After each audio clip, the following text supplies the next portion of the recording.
Baik, sebelumnya saya mohon maaf. Saya ini kedatangan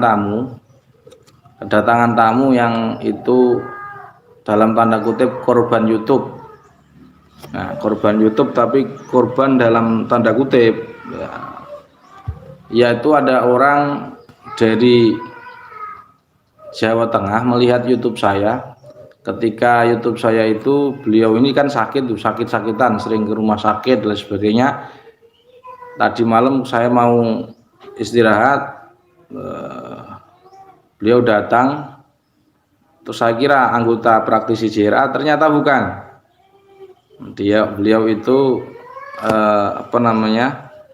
mengamalkan di YouTube saya yang mendeteksi gangguan gaib dengan hanya menggunakan telapak tangan. Nah, singkat cerita, ketika itu dia mendeteksi di depan rumahnya. Wah, kata beliau, ini sihir ini.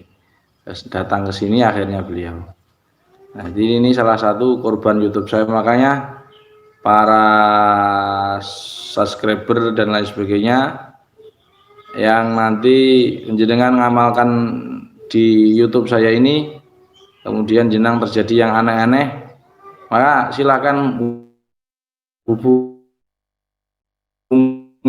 praktisi JRA, karena tidak semua orang ini kesini nemui saya ini berhasil.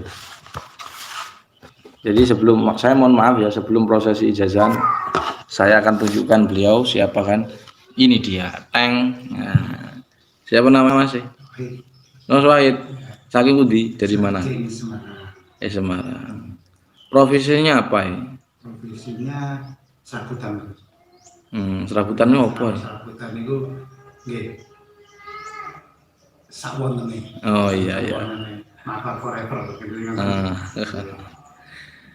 Mas Wahid ya. Ini agak maju bisa ya? Saya. Mas Wahid itu ceritanya gimana kok kesini nih, gimana ceritanya? Ya, melihat dari YouTube JRA dari Gus Ahmad dengan ijazahan yang pas di Bali, mendeteksi makhluk gangguan gaib dengan makanan. Setelah itu saya praktekkan, ternyata yang terjadi saya mual berat, belakang, pundak merasa berat. Dengan adanya indikasi tersebut, saya berniat sowan ke Gus Ahmad, meminta petunjuk dan meminta pengobatan dari beliau. Oh gitu ya. Di sampean bisa tahu alamat rumah saya ini dari mana? Nah, dari pin YouTube saat live streaming kan ada tertera pondok pesantren Uwais Al-Qarni. Oh gitu. Dari situ kita cari di Google Map. Ternyata muncul di Tuban. Akhirnya saya datang ke kediaman Gus Ahmad. Oh ya. Jadi ini Mas Wahid ini saya kira beliau terkena sihir udah lama. Ya, jadi sihir itu akan mengena tiga aspek. Pertama aspek kesehatan, itu kepala pusing, betul enggak? Punggungnya berat, tulang ekornya panas. Nah itu aspek fisik. Yang kedua cenderung aspek psikologis.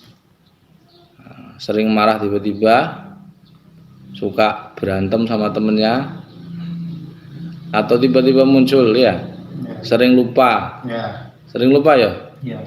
Terutama rakaat sholat, was-was. Yang ketiga ekonomi. Ini kalau apa ya istilahnya, sering kalau punya proyek sering gagal, udah ngerecoki, gagal. Gimana itu kalau punya kerjaan, gimana kerjaannya? Kalau punya kerjaan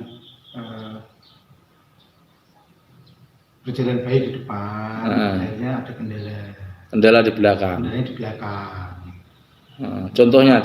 Contoh kecil ya. Contohnya ya proyek yang saya tangani, terus kita pasarkan ke orang lain, ternyata orang lain itu menyalahgunakan wewenang yang saya berikan. Oh iya. Jadi seperti itu. Oke, matur suwun. Jadi itu tadi kisah Mas Wahid yang beliau itu ngamalkan dari YouTube saya. Dan saran saya, orang kena sihir itu tidak bisa di ru'yah terus. Jadi sebagaimana Nabi ketika terkena sihir ya buhul sihirnya harus dicari. Jadi orang terkena santet itu tidak cukup hanya di ru'yah, karena ada media santetnya. Di medianya inilah yang membuat khodam jin atau santetnya itu masuk, maka harus dicari, ditembak di sana. Nah, cara pencarian kan sudah. Dan beliau mendeteksi di depan rumah ya, ternyata tadi malam saya cek depan rumahnya memang indikasinya seperti wallahu a'lam kulla aqulu inni a'lamu ghaib. Guru belahan jiwa kekasih yang sempurna, akhlakmu mempesona, duhai bulan purnama. Guru belahan jiwa kekasih yang sempurna,